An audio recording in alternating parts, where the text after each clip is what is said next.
So let's just imagine 2,000 years ago, right?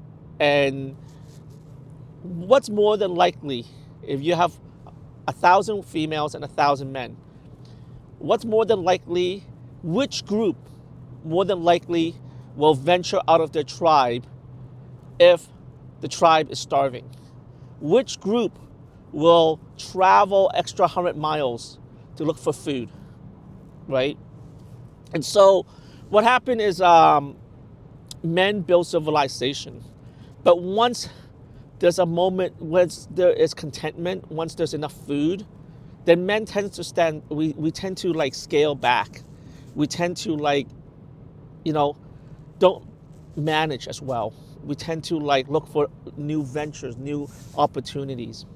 And so someone said this, okay? They said that if we stop advancing as a society right now, all of us will be pretty good. I'm not talking about the third world country. I'm talking about like in America.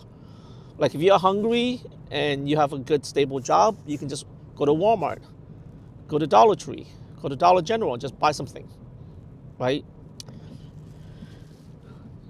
The wealthiest king from 300 years ago couldn't even live like a poor person in America.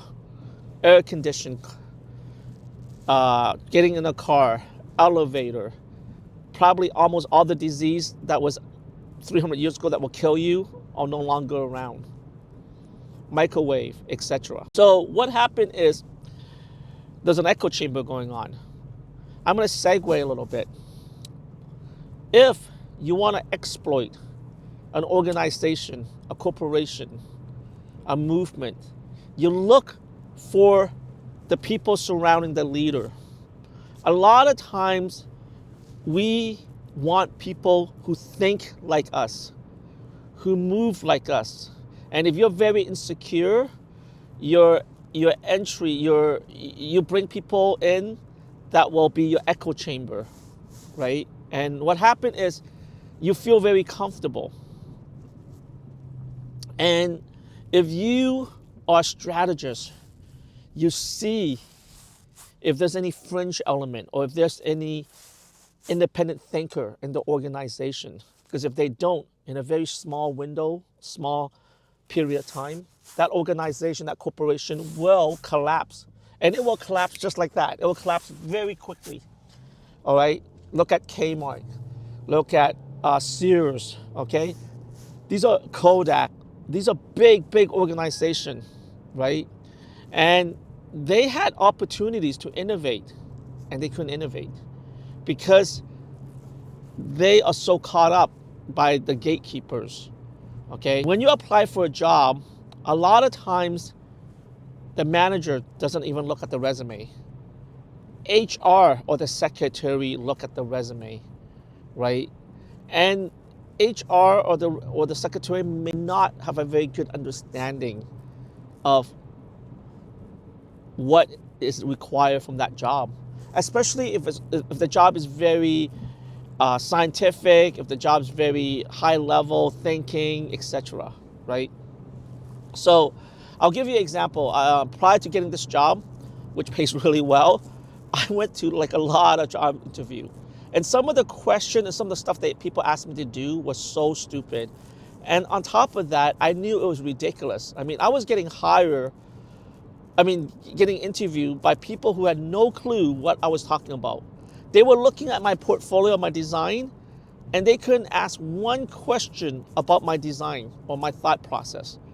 And they asked really stupid questions. They were so concerned about me fitting into their culture.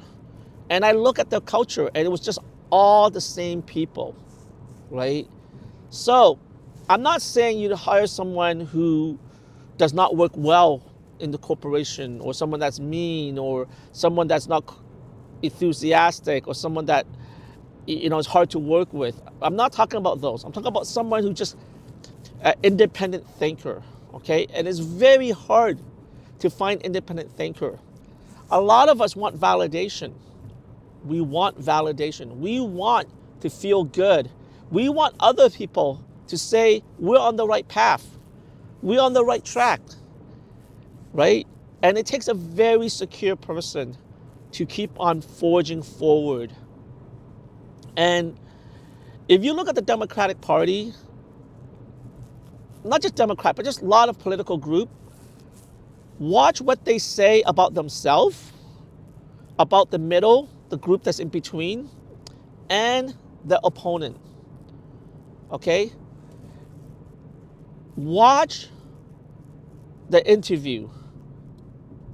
A lot of times they do not bring up valid point. They will just attack the messenger. Okay? So, let's get back to my point.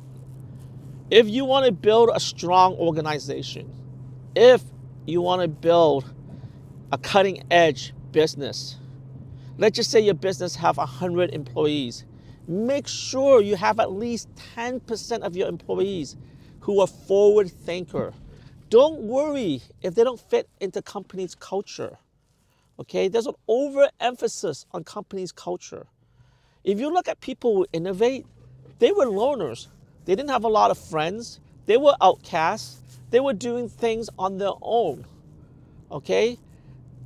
If they thought like everyone else, we wouldn't have the innovation that we have now.